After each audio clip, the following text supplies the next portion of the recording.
Hi there, I'm Linda and this is Huttons Valley Permaculture. At this time of year, there is a lot growing and growing fast.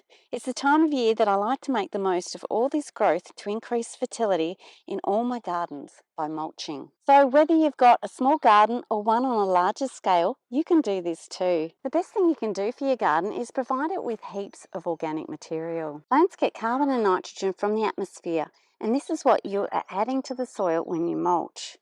This is food for the soil life and also helps with moisture retention. In a small garden, you can grow your own mulch just by letting it all go wild. By letting the plants go to flower and then seed, not only are feeding the birds and the insects, but you are also providing enough seed so it will regrow for the next season. And when you're finished with the plants, all you do is chop them, drop them to the ground, and that feeds the soil and keeps the nutrient cycling going. So in this garden, I'll just chop up any of the old plants, such as the borage, fennel, Swiss chard or evening primrose, and just drop it on the ground. Also, if I'm pruning herbs and don't need them in the kitchen or to share, I'll also just add that to the top of the soil to feed the soil life. Now this area here might look overgrown with mints and raspberries, but when it's time to harvest my blueberries, I'll just chop a lot of this out and add it to the soil, so I'm feeding the soil and getting my harvest of blueberries at the same time. Along the side of my vegetable garden, I've got my perennial bed. Now the strawberries grow absolutely wild, but I use this to my advantage. What I usually do is just thin the strawberries by chopping them off at the roots and use that to mulch my asparagus plants. Also in this perennial bed, I've got comfrey. I've intentionally lined the edge of the garden bed with the comfrey just so that it can grow mulch for my veggie patch.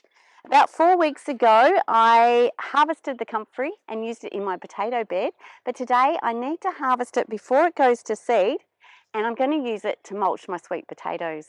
By growing the comfrey right next to where you need it for mulching, makes the whole process really quick and easy. You can chop this up a bit further, just to spread it around. Around my home at the moment, I've got heaps of grass and I have to keep it short just to deter snakes, to keep these two safe. It gives me an opportunity to harvest the grass clippings that I can use to mulch whatever area is in need. Once again, I've used it on my potato beds and also on my sweet potato beds. Anytime I'm building gardens, I find it's a great ingredient just to add to the top because it does help build your soil. Up in this area, I actually need my brush cutter to keep the grasses under control, but the results is still the same. Some grass clippings that I can use to mulch small plants, which will help build the soil, retain moisture, and feed these growing productive plants.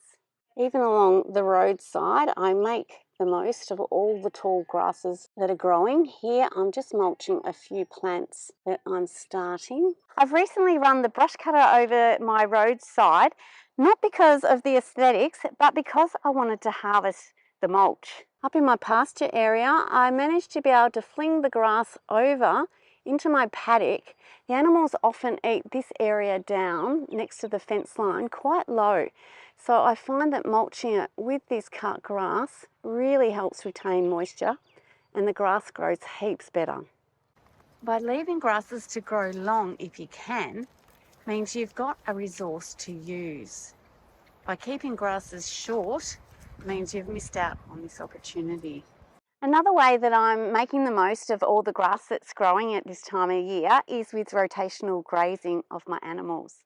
I'm using the nettings to move them once or twice a day, and they don't eat all of this grass, but they do trample a lot, and the trampled grass lays flat on the grass, helps to retain moisture and helps protect the soil and leads to better grass growth. If you're in a position to cut your own hay by machine or scythe and you've got access to your needs, or if it's got a bit old, you can use the hay to repair the soil. I usually use old hay that I source locally, I don't cut my own, to repair the soil around my dam and certainly right along my swale, and it really helps protect that soil, feed the soil life and it's bringing back life into those damaged areas. And finally, let's have a look at my trees. In my swales, I've intentionally planted thickly just for growing mulch. In permaculture, we call this chop and drop. You prune and drop that material to the ground, which slowly builds soil and creates better growing conditions for the productive plants. I've already harvested mulch from this Tagasasti tree a number of times, and I've just dropped it below this apple tree here, where it slowly breaks down on the ground and will change the soil profile from bacterial to fungal over time, and that will provide better nutrition for this productive tree. In this area, I do have a number of productive shrubs as well, and I've used the Tagasasti around these plants also. I recently had a huge branch drop from a tree in my driveway. I shredded the small branches and leaves, which make a fantastic mulch. Down in my woodlot, if branches drop there, I'll often drag them up to the swale and chop and drop them where I need to build soil, and it is all slowly turning the growing conditions around. The swales were once a pasture, so improving the soil is really important. Check out my video on the soil food web where I explain this in some detail. These days I'm finding I'm mulching with just ingredients that I've grown in place because it's a whole lot easier than building compost. I do still build compost to use up some of the organic materials I have around the place, but it does take time and effort and a lot of work actually. The benefits of compost is that once it's ready, it can actually increase the soil life and increase the diversity of the soil life, and it's a ready to go nutrient for your garden. So the compost is extremely valuable.